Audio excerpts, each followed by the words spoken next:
Honnêtement, j'avais des idées là, pour ouvrir avec un petit quelque chose champ gauche, mais je trouve ça difficile. Là. C'est difficile. Là. Le match numéro 6 vient de se terminer. Tu sais, on aurait pu parler des anciens qui portent la torche avant le match, du choix pour les hymnes nationaux, mais honnêtement, est-ce que c'est. Je pense pas, là. Je sais pas. Au sens. C'est pas important, là, non? Moyen. Je te dirais, Ouais, c'est pas. concentre-toi sur la game. Ce soir, c'est un bon moment pour se concentrer sur le match. Bon, mais regardez, on va en parler comme genre 8 secondes, comme si on parlait d'autre chose, puis après ça, on entrera dans le balado dans son format habituel. Mais moi, honnêtement, là, je je me rappelle pas avoir vu une série aussi. Un affrontement. J'allais dire tout sport confondu. Évidemment, c'est une autre chose que j'affirme sans avoir réfléchi avant, mais comme je suis à moitié rendu, c'est un des affrontements les plus serrés que j'ai vus, peu importe là, le cadre. Brendan Eagle vient de dire que c'est surréaliste Ouais. à quel point cette série-là est égale. Même nombre de buts marqués en avantage numérique, c'est quoi? C'est un but de différence en faveur du Canadien. Les tirs, ça se ressemble. Le nombre de supériorités obtenues aussi. Au niveau des gardiens, on fait un travail comparable si on fait le total, le résumé des 6 matchs. Euh, quatre périodes de prolongation, quatre prolongations dans les 6 rencontres. De mémoire d'homme, la mienne, qui n'est pas si longue que ça et qui a des failles de plus en plus d'ailleurs. C'est pas. C'est plus ce qu'elle était. C'est plus comme la vieille jument. Voilà. Parce que là, vous ne m'avez pas bien cité dans le Non. dernier balado sur la vieille jument. J'étais assez déçu de ça. Et d'ailleurs, tout le monde au Québec regarde les Simpsons en français parce que l'adaptation québécoise est exceptionnelle. Cela dit en passant. De mémoire d'homme, c'est la série la plus disputée, la plus chaudement disputée dont j'ai été témoin. Toi, Martin, qui en a vu d'autres, là. Non, écoute, je me souviens pas. Honnêtement, je me souviens pas d'avoir vu une série aussi serrée. Et ça a culminé ce soir avec un des meilleurs matchs éliminatoires de l'histoire du Canadien, je pense. Tu sais, un match de 0-0 un pointage de 0-0 après 3 périodes dans un match où le Canadien avait l'occasion de gagner une série à domicile. C'est quand même pas rien. Je fouillais un petit peu pendant le point de presse de John Cooper tantôt. La dernière fois que le Canadien a perdu un match, et ça, c'est une recherche faite rapidement. Là, j'ai pas. Mais j'ai trouvé un match contre les Bruins de Boston qui s'est terminé 1-0 en faveur des Bruins en 2014. C'est Matt Fraser qui avait marqué en prolongation. Et j'ai trouvé, je pense que le seul match que le Canadien a gagné 1-0 en prolongation dans l'histoire des séries éliminatoires, c'est Elmer Lack en 1953 qui avait marqué. Ben oui. Alors, tu sais, c'était quelque chose.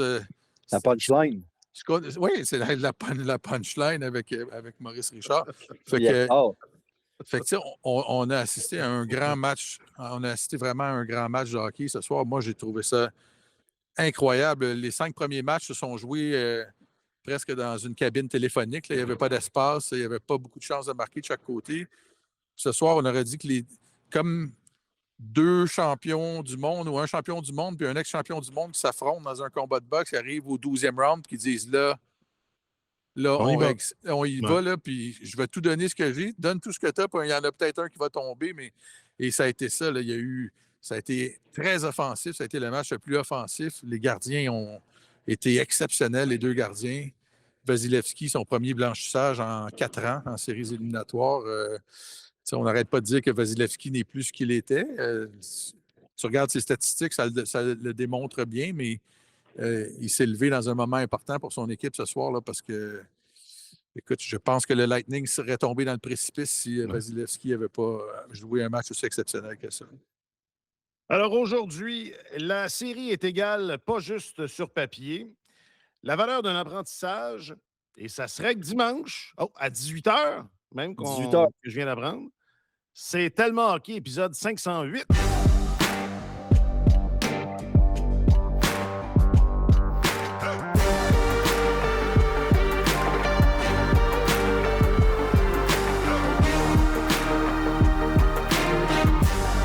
Il est votre journaliste affecté aux affaires du hockey, M. Alexandre Gascon. Allô, Alex? Bonsoir, messieurs. Bonsoir, Alex. Et il est votre pimpant Enthousiaste. chroniqueur principal au service des sports. Mais j'avoue que, en tout cas, c'était tout un match. Et votre donc chroniqueur principal au service des sports, M. Martin Leclerc. Allô, Martin? Bonsoir, messieurs. Je m'appelle Alexandre Coupal. C'est le destin qui veut que notre jeune équipe, bien joueurs qui n'ont jamais joué ça, une Game 7. Je pense que ça fait partie de notre parcours. Puis il faut embrace. Hein? Il faut que tu accueilles, t'acceptes. Accueille, accepte, apprécier le moment. Tu sais, puis c'est de se relever. Puis let's go.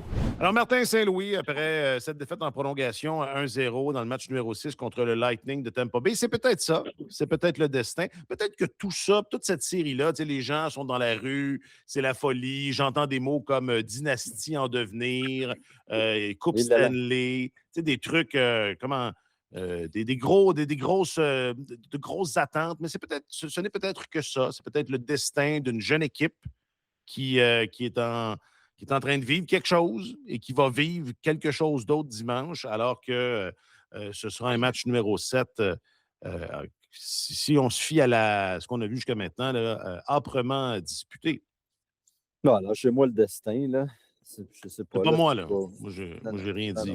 Non, mais t'as J'ai le méchant- ri en disant, peut-être est-ce le destin, peut-être est-ce le Non, j'entends ça. Là, ce que je veux dire, c'est que leur destin, c'est de jouer un match numéro 7 puis d'emmagasiner l'expérience. Oui, c'est ça. Ce qui est certain, c'est que cette expérience-là va leur être très, très, très bénéfique pour les années à venir. Gagne ou perd, je pense. Ouais. Ce n'est que justice que cette série-là, pour les raisons qu'on évoquait tantôt, que cette série-là aille en 7 matchs. Là, je pense que c'est tout à fait approprié. Et le Canadien a réussi à rebondir admirablement à 2 reprises dans cette série-là. Il l'a fait après la grande déception du match numéro 2. Il menait après 2 périodes, menait en 3e. On s'est écoulé. Ils ont gagné le match suivant à Montréal, match numéro 3. Match numéro 4. Il y a bien des gens qui pensaient que c'était le pivot des séries éliminatoires. Il y a quelqu'un qui m'a écrit, qui m'a dit la série s'est terminée à 20h50 lors du match numéro 4. Ça correspondait au moment où Juraj Slafkovský s'était fait geler d'aplomb par Max Crozier. Et immense déception là encore. On mène par 2 buts, mène en 3e période. Et puis bon, ils vont chercher le match numéro 5 à Tampa Bay. Alors, c'est une équipe qui apprend vite, visiblement, au point où elle en est rendue, qui a beaucoup de talent. Il n'y a pas de raison qu'elle ne soit pas capable d'offrir une très belle prestation dans le match numéro 7. Mais c'est certain que ça va être de l'expérience très précieuse pour cette jeune formation-là qui, je ne sais pas si c'est une dynastie en devenir, mais qui devrait être en séries éliminatoires longtemps. Et puis, grand bien leur face. Gagne ou perd, évidemment. Mais avant de devenir une dynastie, c'est ça. Il faut que tu réussisses à défoncer le plafond de verre. Il faut que tu sois capable d'ouvrir les vannes à un moment donné. Tu sais, les Maple Leafs de Toronto ont été identifiés comme une future dynastie, puis ils n'ont jamais été capables de le défoncer, ce plafond-là. Puis à un moment donné, c'est devenu récurrent et ils n'ont jamais été capables de se sortir de ce trou-là. Ils ont manqué, tu sais, ça a été 10 ans ou presque perdu pour cette organisation-là. Le Canadien, tout le monde dit que le Canadien est voué à un bel avenir, mais à un moment donné, il faut que tu sois capable de tasser des équipes établies pour défoncer ce plafond-là. Ils vont avoir l'occasion de le faire dans le prochain match. Moi, j'aime assez le thème du destin. Je pense que c'est ça que je vais exploiter dans ma chronique que je vais écrire après le balado tantôt. Pour destin, toi, Martin. Ben, écoute, oui, jusqu'à un certain point. Puis je pense que les 2 équipes vont jouer leur destin dans le prochain match. Tu sais, Martin Saint-Louis dit c'est notre destin, notre jeune équipe n'a jamais joué le 7e match. On va connaître ça pour la première fois. Mais le Lightning va aussi jouer son destin. C'est une équipe qui va risquer de se faire éliminer au premier tour pour une 4e année de suite. Puis 4 ans dans la Ligue nationale de hockey, c'est une éternité. Eux autres, ils vont peut-être basculer de l'autre côté. Ça va peut-être provoquer des changements s'ils se font encore éliminer au premier tour, puis s'ils se font éliminer par une jeune équipe. Puis, tu sais, je me disais tantôt, pendant les points de presse, je me disais, quelles sont les chances de battre le Lightning de Tampa Bay 3 fois de suite sur leur patinoire dans une série pour le gagner. Puis je me disais, le Canadien n'a pas mis les chances de son côté là, en se retrouvant dans une situation où ils vont devoir faire ça. Mais, oups, on n'a pas besoin de chercher bien, bien loin. On n'arrête pas de répéter depuis le début de cette série-là que le Lightning n'est plus la même équipe, ce n'est plus la grande équipe que c'était au début des années 2020. Puis, ils se sont fait battre 3 fois sur leur patinoire l'année dernière par les Panthers de la Floride. Ils se sont fait battre sur leur patinoire 3 fois en 2023 contre les Maple Leafs de Toronto. Fait que ça se fait. Ça a été fait récemment et ça montre. Je trouve que ça indique encore une fois que oui, le Lightning a été brillant ce soir. Vasilevski a été extraordinaire, mais cette équipe-là est battable. Alors, et le Canadien est bon sur la route. Et le Canadien, dans son ADN, c'est une équipe résiliente. Ouais. Même dans les heures les plus creuses de la reconstruction, quand cette équipe-là sortait une mauvaise performance, elle revenait 2 fois plus fort d'après. Puis là, ils ont joué un match impeccable ce soir. Fait que il n'y a aucune gêne à y avoir à se présenter sur la patinoire du Lightning dimanche. Ouais, ils ont perdu le Lightning. Attendez là, que je fasse un calcul rapide. Là. Donc, c'était 10-11 après le premier match de la série. Là, ils ont gagné donc 2-10 et perdu 2-11. Donc, ils ont perdu 11 de leurs 13 derniers matchs à domicile en séries éliminatoires. C'est quand même hallucinant. D'un pur point de vue probabiliste, c'est pas quelles sont les chances qu'a le Canadien de battre le Lightning 3 fois de suite, parce qu'ils l'ont déjà, ou 3 fois dans une série, ils l'ont déjà battu 2 fois. Donc, un peu au point de vue probabiliste, c'est quelles sont les chances du Canadien d'aller gagner un match à l'extérieur contre le Lightning. T'sais. On en est rendu là et elles sont quand même élevées. Je ne sais pas si elles sont de 50 un peu plus ou un peu moins, mais bon, ils vont avoir leur coup à jouer, ça c'est sûr. C'est pas compliqué. Là. Il n'y a pas une équipe qui a gagné 2 matchs de suite. La prochaine, c'est au tour du Canadien. Donc, c'est pas plus compliqué que ça. OK, de bord. Ben, vous pourrez dire que j'ai une attitude de perdant, puis c'est bien correct, mais j'ai l'impression que, évidemment que de l'emporter dimanche, de vivre une deuxième ronde et qui sait quoi d'autre, ce serait bien. Mais moi, je trouve que il y a beaucoup de gains. Il y a déjà beaucoup de gains qui ont été faits là, du côté du Canadien dans cette série-là. Je les regardais jouer à un moment donné, je pense, soit en fin de première ou en début de deuxième, et je ne reconnaissais pas cette équipe-là qui a eu du succès là, cette saison-là. Et ils avaient du succès ce soir, mais en faisant des affaires qu'on ne voyait pas tant en saison régulière. Je trouve que dans les 2 dernières semaines, c'est un groupe qui a beaucoup changé. Comme quoi, mettons, ça m'intrigue. Ben, là, ça fait 2 matchs qu'on on envoie toutes sortes de combinaisons sur la glace. On n'avait jamais vraiment vu ça avant. Tout à fait. Ça, c'est pas nouveau d'aujourd'hui, mais il y a un resserrement défensif. Là. Tu sais, ça a été un match excitant. Il n'y a eu aucun but, là, mais ça a été un match excitant d'un point de vue de l'attaque, mais dans un contexte où est-ce que ce sont 2 équipes super étanches. Et ça aussi, c'est pas quelque chose auquel le Canadien nous avait tant habitués. Là. Beaucoup plus permissive aujourd'hui, par exemple. Je me promenais dans le vestiaire, puis je demandais à Philippe Danault et autres. On a vu énormément de surnombres de part et d'autre, des 3 contre 2, des 2 contre 1, probablement plus dans ce seul match que dans les 5 précédents mis ensemble. T'sais. Puis, John Cooper a dit après la rencontre que je ne peux pas parler pour le Canadien, de notre côté, c'est parce qu'on faisait des erreurs en zone neutre essentiellement. Philippe Danault a un peu dit ça aussi en disant on est 2 équipes qui essaient d'être très, très agressives en zone neutre. Si parfois ton truc n'est pas super bien calculé, ben, de l'autre côté de ça va créer une occasion pour l'adversaire. Mais on perçoit des failles, on voit des failles. Mais en tout cas, c'est juste pour préciser ça, mais tu as raison qu'il y a du nouveau. Il y a du nouveau dans la façon dont Martin Saint-Louis coach cette équipe-là. Là. Moi, j'ai trouvé que dans le match numéro 5, il a eu le dessus stratégiquement sur John Cooper et c'était probablement la première fois de la série. Aujourd'hui, on était moins là-dedans. Comme disait Martin, ça avait plus l'air d'un combat de boxe. On s'échangeait des points. Là. On était moins dans le jeu d'échecs, là, puis essayer de te mettre échec et mat et tout. Mais Martin Saint-Louis apprend beaucoup là-dedans. C'est vrai que ça a été une série défensive pas impeccable, mais impressionnante de la part du Canadien, surtout sans Noah Dobson. Donc, il y a beaucoup de bonnes choses à en tirer. Mais au lieu de toujours promettre un bel avenir à cette équipe-là, puis se dire que le meilleur est à venir et tout, et que là, il joue un peu avec l'argent de la maison, comme on Ouais. dit en anglais. Ouais. L'avenir, vrai, c'est mais maintenant. L'avenir, c'est l'avenir, maintenant. c'est maintenant. C'est vrai jusqu'à un certain point. Oui, ils sont en avance sur leur projet. C'est vrai, mais ils sont rendus là. Ils y sont quand même. Ils sont rendus là pareil. C'est pas une raison pour se dire plus tard, ça va venir, ça va y être. Tu sais, puis je suis certain que les joueurs ne pensent pas comme ça. Mais quand tu faisais la comparaison avec les Maple Leafs, rappelons-nous de la première fois où ils se sont qualifiés en séries éliminatoires. Ils avaient perdu en 6 matchs contre les Capitals de Washington.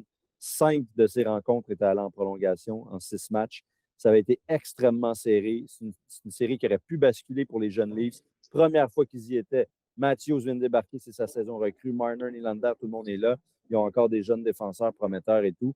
Et on se disait, et plusieurs disaient, waouh, ce n'est que le début d'une grande aventure, tu sais. Et finalement, ça n'a pas été ça.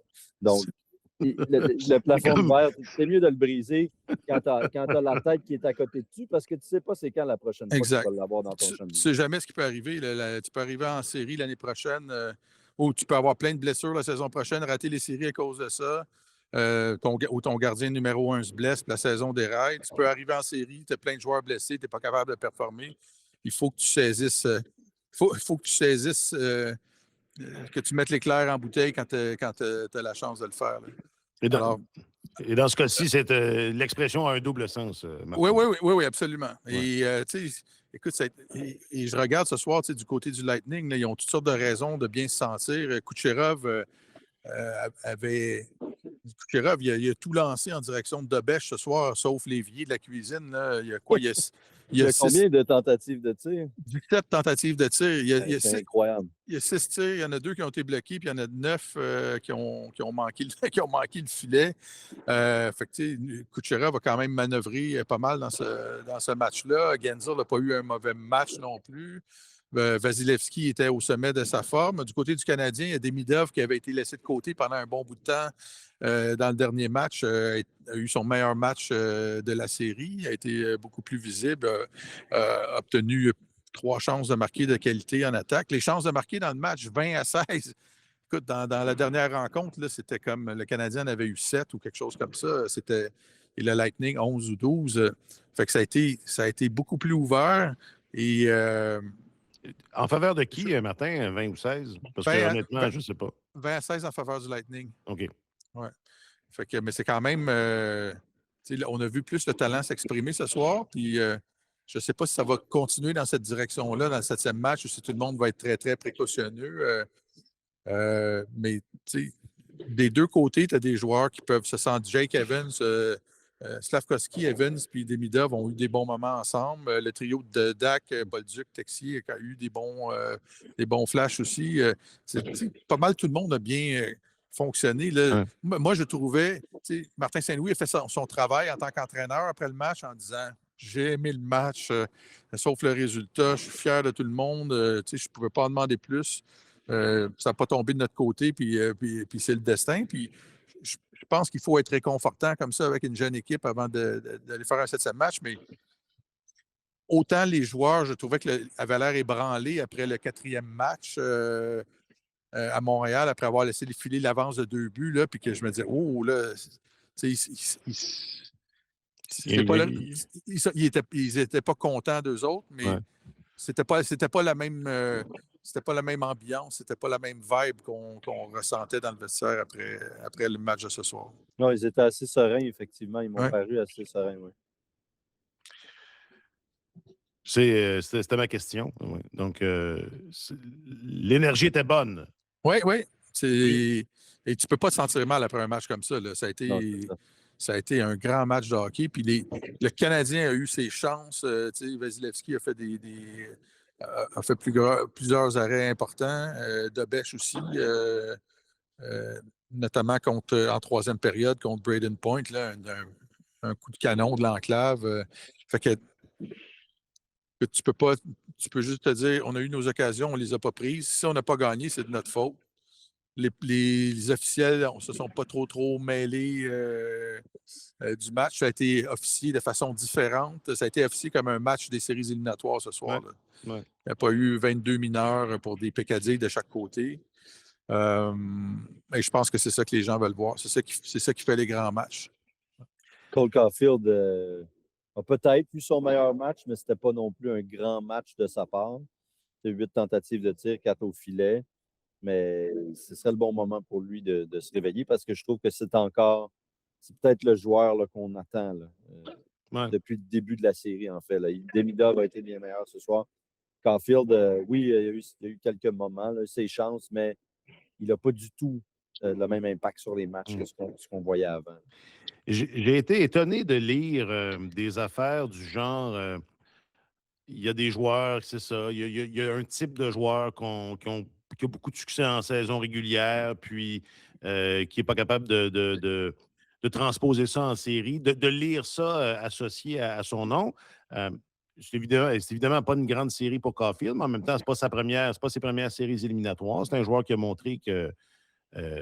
Enfin, c'est ça, là, c'est pas nouveau. Ça m'apparaît plus comme une mauvaise passe que comme un trait de personnalité. En fait, on est tous surpris parce qu'on ne l'a jamais vu effacé comme ça en série. Exact. Peu importe la circonstance, à vrai dire. Même quand il est arrivé comme recrue après sa saison universitaire, il avait eu de l'impact. Il avait eu de l'impact tout de suite en partant. Fait que, là, il vient de connaître la meilleure saison de sa vie, de sa carrière, 51 buts, puis il est très, très effacé. Écoute, je ne sais pas si sa confiance est ébranlée. Il y a eu 2 bonnes chances de marquer ce soir. Il a manqué le filet. Il a frappé le poteau. Il a frappé un poteau. Fait que, c'est ça. Le Canadien. Quelles sont les chances du Canadien de remporter une série en 7 matchs contre le Lightning sans avoir de contribution de Cole Caulfield à 5 contre 5?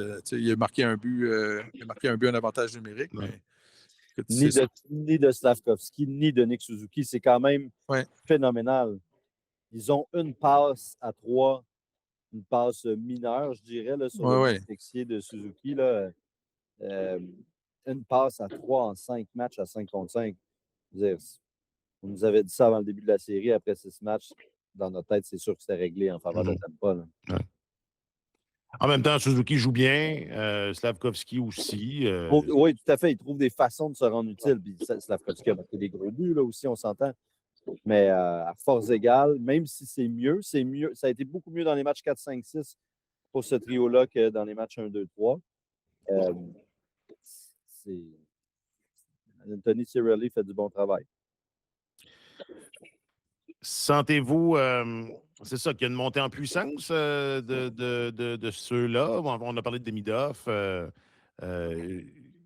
C'est ça, il semble y avoir un petit crescendo. Puis en même temps, je dis ça, mais là où je voulais aller, c'est à savoir, moi j'ai un peu l'impression, et encore là, traitez-moi de perdant pour une deuxième fois en 10 minutes, mais j'ai un peu l'impression que ça peut aller d'un côté comme de l'autre. Comme tous les matchs auraient pu aller d'un côté comme de l'autre. Là, on s'en va dans un match ultime. J'ai de la difficulté à lire ou à lire quelque chose là, dans ce qu'on voit, autre que ces 2 équipes bien différentes, mais qui s'annulent pas mal. Puis je ne sais pas qu'est-ce qu'il va faire. Je ne sais pas si ce qui fera la différence aura une signification.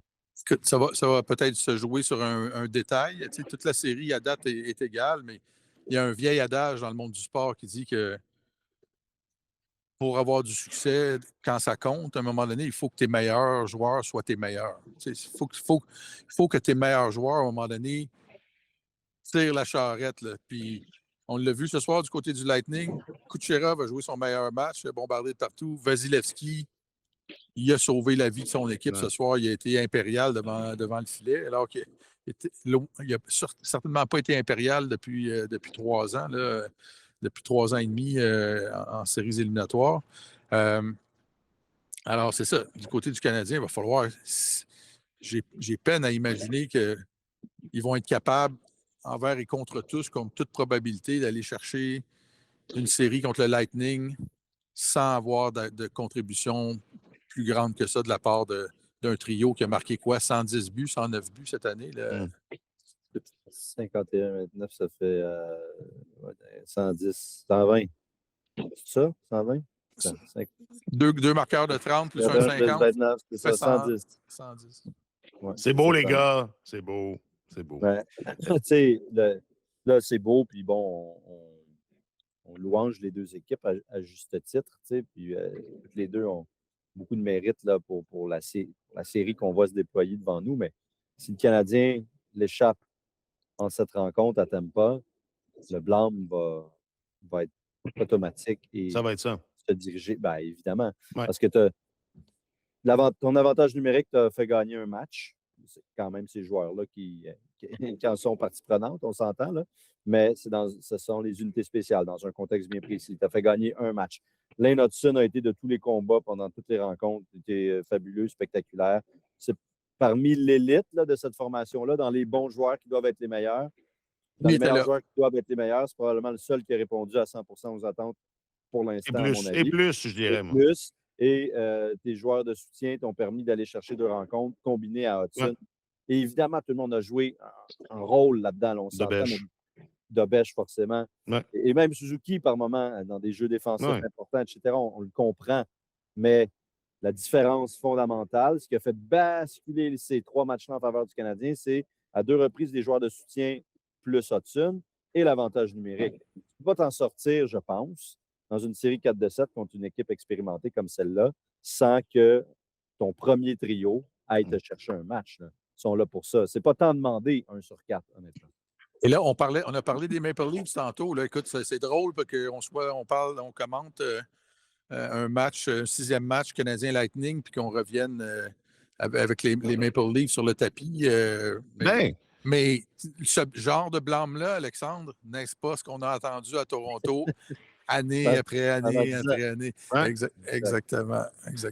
Là, puis c'est intéressant qu'on fasse ce parallèle-là. Non seulement c'est intéressant, c'est important parce que avant que vous le fassiez, moi, je me disais, bon, ben, tu sais, ça va se jouer sur je ne sais trop dimanche. Puis si le Canadien perd, ben, ce sera il y aura plusieurs gains au niveau de l'expérience, au niveau c'est ça, là, du projet qui auront été faits.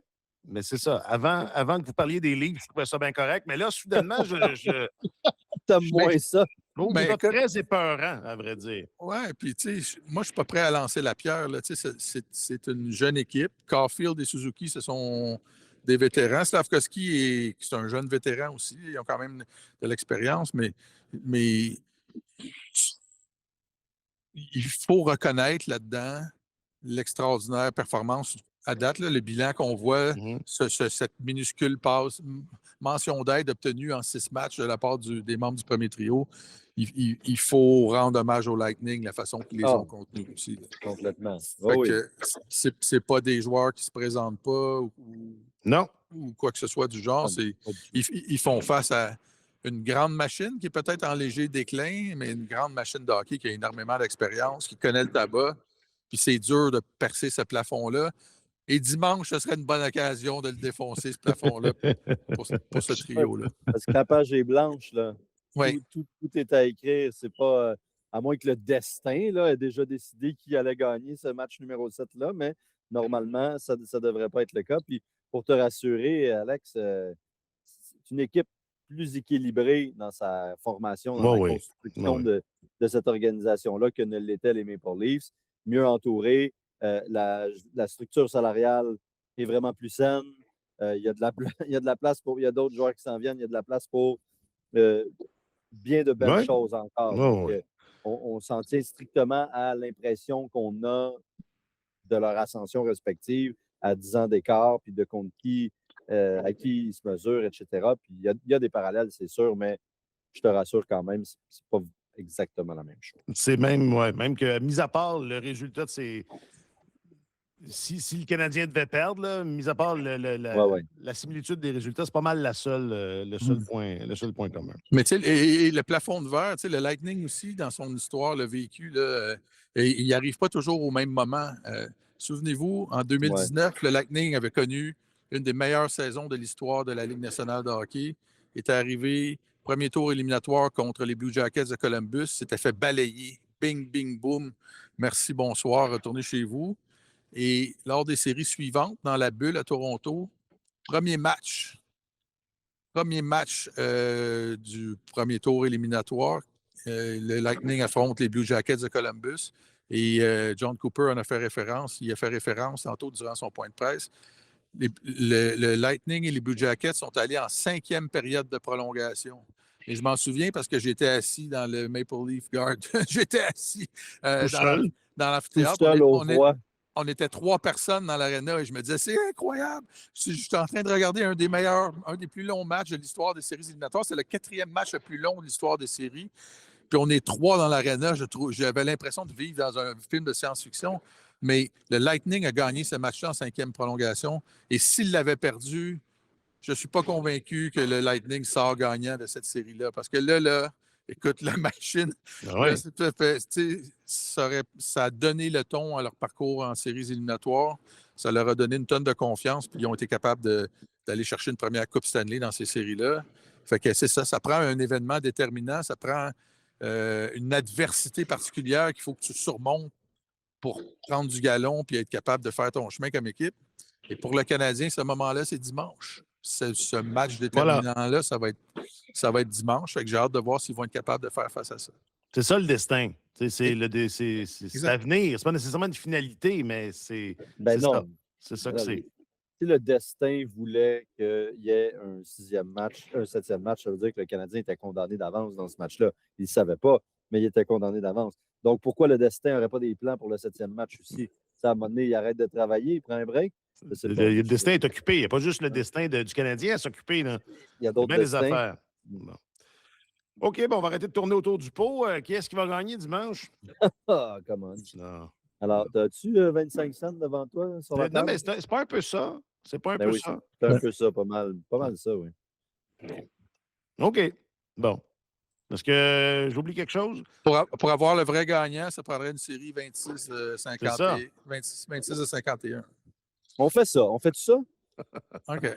On fait ça. Hey, d'ailleurs, je me demandais, Martin, je t'écoutais parler du fait en début de balado, tu sais, que c'est un des grands matchs auxquels on a assisté récemment et tout. Je pense qu'on a battu notre finale du Mondial Junior dans la dernière année et demie, là, tu sais, qui a longtemps été notre match de référence ensemble sur la galerie de presse. Au début de votre bromance. C'était un de nos tout premiers matchs ensemble. Puis ça a été long avant qu'on en voit un meilleur. Est-ce qu'on en a vu des meilleurs? Mais là, écoute, on était ensemble à la finale olympique quand même. On a vu des grands matchs au jeu. Mais c'était pas bon, ça. Le match Canada-États-Unis à la confrontation des 4 nations. C'était quelque chose. Oui. Mais ce soir, c'était un grand match de série. Je pense qu'on l'a battu. Enfin, on a battu le Mondial Junior. La finale olympique, à côté du match de ce soir, là, c'était plate. C'était pourri. Ça s'est pas fini, au moins, ça ne s'est pas fini à 3 contre 3. C'est ça. Ah, quelle horreur. Ouais, c'est fini comme du vrai hockey. Est-ce que j'oublie quelque chose? Est-ce que, il me semble, c'est ça. Il me semble on fait le tour rapidement de ce match-là. 2 bonnes équipes. C'est ça. Ça s'est réglé sur un jeu. Ah, ben, j'oserais. Ça s'est réglé sur un retour, sur un retour de lancer là, à courte distance, mais n'empêche, il y a quand même eu des belles chances. C'est-à-dire, Vasilevski a donné de beaux gros retours. J'ai trouvé, il a été très, très bon, mais ça arrive souvent qu'il y a des tirs d'assez loin qui ont été pris et où il y a eu des retours. Le filet ouvert, je ne sais pas si c'est quelque chose sur lequel il faudrait se concentrer, mais s'il y avait eu quelques occasions de marquer supplémentaires pour le Canadien, elles auraient pu être là, non? Oui, peut-être. Vas-y, Martin. Vas-y, Alex. Non, mais j'allais répondre que le Canadien a eu ses chances de marquer malgré tout. Là. Ils ont eu l'occasion de la mettre dedans. Puis Dobesch aussi a donné des retours de lancer. Des fois, il cherchait la rondelle. C'est passé bien près.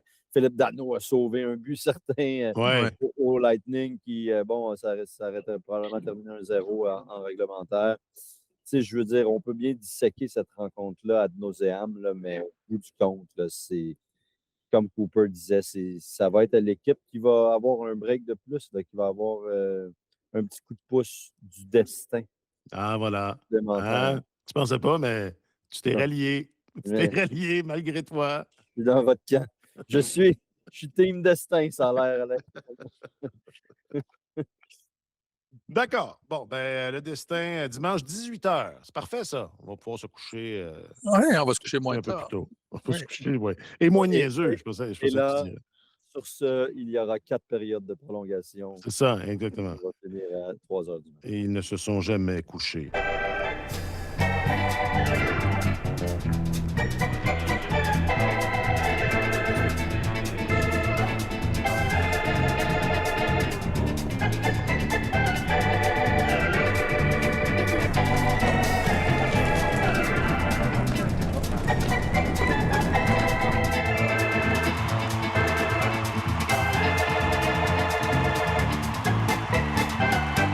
Hey, vu qu'on a emballé ça rapidement, est-ce qu'on prend 2 minutes pour parler des Oilers qui ont connu. Ben, tu sais, quand McDavid dit on a été une équipe moyenne toute l'année, et c'est ça qui arrive quand une équipe moyenne a de grandes attentes. C'est pas comme un excellent résumé. C'est dur, mais c'est pas comme un excellent résumé de la situation, parce que moi, je ne vous ferai pas croire là, que je suis de près les activités des Oilers d'Edmonton, mais j'avais ce feeling-là. Tu sais, j'avais un peu anticipé ce qui est arrivé. Moi, je me suis fait dire, en fait, il y a quelqu'un qui m'a envoyé cette citation-là en me disant c'est pas du leadership, parce que c'est comme s'il s'excluait de l'équation un peu et tout ça. Je ne sais pas à quel point je suis d'accord. Comme tu dis, je pense que c'est une assertion là, assez fiable de ce qui s'est passé cette année. C'est très factuel. C'est très factuel. C'est pas mal ça, les Oilers. À la limite, c'était peut-être même ça avant, mais je pense qu'ils avaient conscience, McDavid au premier chef, mais les joueurs devaient avoir confiance qu'ils n'étaient déjà plus l'équipe aspirante des 2 dernières saisons. Tu sais, que leurs meilleures occasions venaient de passer. C'était assez évident cette année. On fait des drôles de transactions, de manœuvres. Tu sais, on échange un gardien qui a de la misère pour un autre, mais qui gagne plus d'argent pour plus longtemps. Ça se passe, il n'y a rien qui se passe. Tu sais, défensivement, c'est encore très erratique. Donc, je ne sais pas. Je me demandais si c'était pas. Peut-être que c'est exagéré et que c'est se projeter trop rapidement, mais est-ce pas McDavid qui regrette un peu d'avoir prolongé son entente de 2 ans puis qui ne voit pas là, comment ça peut changer à court terme? Ben oui, c'est ça. Ben regrette, oui, c'est une façon de le dire, là, mais oui, c'est un prolongement de ce qui s'est passé l'été dernier, assurément. Puis c'est un commentaire qui est fait en ligne avec la décision qu'il a prise l'été dernier, soit celle de donner 2 ans de plus, de se donner et de donner à l'équipe et à la ville, de se donner une chance. Ça, moi, ça m'apparaît comme du grand leadership, là. Donc, Ouais. Moi, ce que j'ai retenu du point de presse de McDavid après l'élimination des Oilers, au-delà des mots, c'est l'image. Et je trouvais que McDavid avait l'air d'un homme brisé. Je trouvais ça avait l'air de quelqu'un qui était au bout du rouleau. Puis tu sais, tu regardes, là, dans les 3 dernières saisons, les Oilers ont joué 59 matchs de séries éliminatoires. Lui, il a participé. On dit toujours que c'est un monstre à 2 têtes, les Oilers. Là. McDavid puis Draisaitl. McDavid, il a joué. Cette équipe-là a joué 59 matchs de série. McDavid a participé à la Coupe des 4 Nations, a participé aux Jeux olympiques, les matchs de saison régulière. Cette équipe-là a joué 288 matchs en 3 ans. Puis on s'entend, c'est dans une courte période de temps chaque année. C'est à peu près dans 8, 9, 10 mois. Là, à chaque année, les périodes de repos sont très courtes. Regardez ce qui est arrivé aux Panthers de la Floride. Là. Cette année, ils ont raté les séries, mais dans les 3 saisons auparavant, 68 matchs de série. La plupart de leurs joueurs ont participé à la Coupe des 4 Nations. Ils ont joué comme 318 matchs dans les 3 saisons qui ont précédé celle-ci avant qu'ils ratent les séries. Fait que, à un moment donné, ce ne sont pas des robots. Là, surtout dans une équipe qui dépend de 2 joueurs en particulier. Là. ouais. Puis Draisaitl a été blessé avant que les séries commencent et tout ça. Fait que c'est une équipe qui est mal conçue, qui est mal équilibrée. Puis ils sont condamnés à ça, j'ai l'impression. Là. Ils sont toujours obligés de faire du rapiessage, d'aller magasiner au marché aux puces durant l'été, puis d'amener des gars, puis de dire on espère que ça va marcher. Un peu comme les Maple Leafs ont été obligés de le faire pendant plusieurs années. Fait que c'est ça.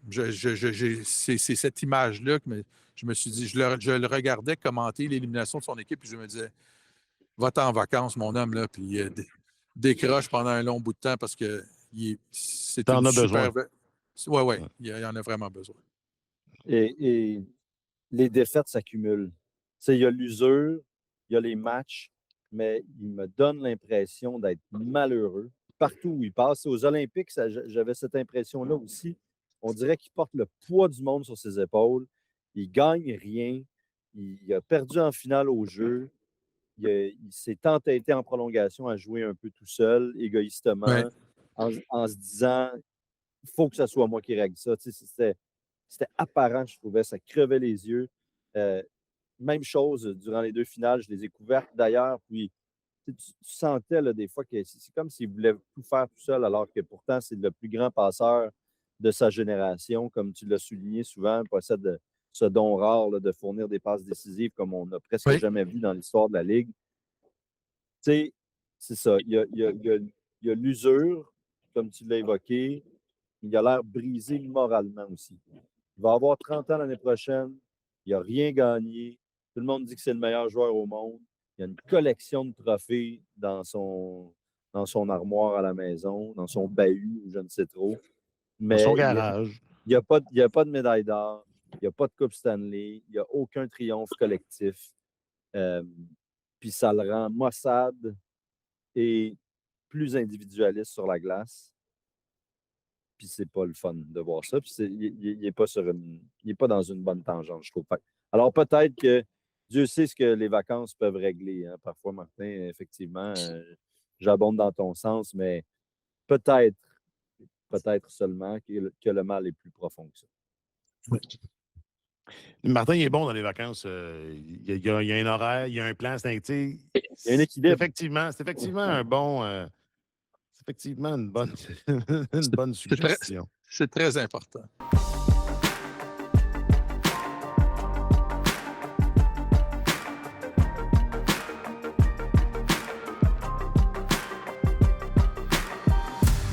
On n'est pas rendu là, nous autres.